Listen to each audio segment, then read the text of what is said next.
Hi there and welcome back. I'd like to share something with you about being a boss and an entrepreneur. It's not an easy role.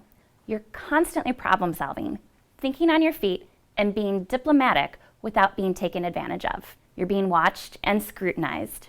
Workplace friendships can be difficult, and you have to make decisions that sometimes people don't like. As small business owners, we're all very protective of what we have built.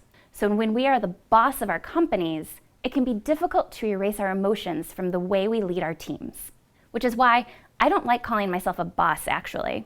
I'm not really a fan of the mugs that say lady boss or boss babe. I prefer to think of myself as a leader. Anyone can be a boss, but not everyone can be a leader. Let's have a little self-reflection. Here are some questions to ask yourself. Do you feel as though all orders should come from you? Do you ignore employees' perspectives?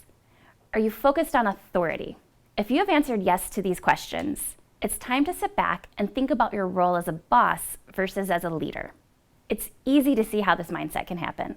I've met people who have talked about how they are a strong boss, but what they're not realizing is that they're actually coming across as unnecessarily aggressive. Typically, anyone being viewed as bossy is seen in a pretty negative light, and it's the worst when you don't realize that is people's perception of you. The number one thing you should be doing when you are a boss is to be a leader. When I think of the term leader, some of the adjectives that come to mind are compassionate, motivating, inspiring, and encouraging. Being a leader means that you are able to influence and inspire others to be the best that they can be. It means that you're leading by example and that you are committed to your values and obtaining your goals. So how do we lead in a way that is effective? Here are a few things to consider.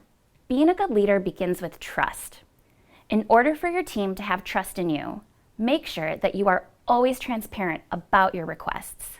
Always be honest and tell the truth, even if sometimes that truth isn't easy. Be empathetic. Empathy is not just a soft skill. It's something you should practice every day. Consider your team's views. Just because you are considering them doesn't mean that you have to agree.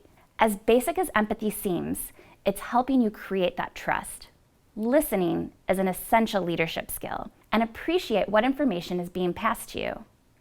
While listening, you are creating communication that will lead to a light at the end of the tunnel for whatever problem is trying to be solved. Your staff will feel important and valued when their voices are heard. Encourage your team to give feedback, even when it is difficult and you really don't want to hear it. Ask them questions like, is there anything you'd like to see changed? This will let them know that you are there for them, and their insight is important to you. Be sure to inspire your team. Talk to them about your vision. They will want to be a part of it and its growth. After all, they're working with you because they love your company culture. Share with them your knowledge so they can develop their skills and praise them when they have a particular win.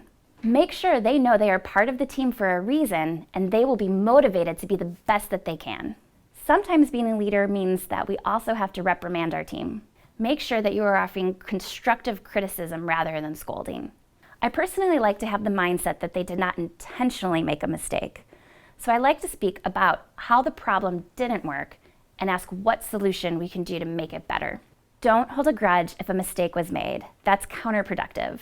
A grudge will only slowly poison the well.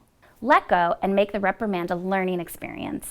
Make sure you include time for short meetings as to what your team can expect in the upcoming days, weeks, or month as you plan out your busy season. All of this training will assist you and your team in recreating what it is that you do. Bring all of that company culture and encouragement into your space as a lifestyle. Good morale leads to productivity. Productivity means practice, which improves quality and time management. The result here is efficiency. And all of these things in a row are what brings us revenue.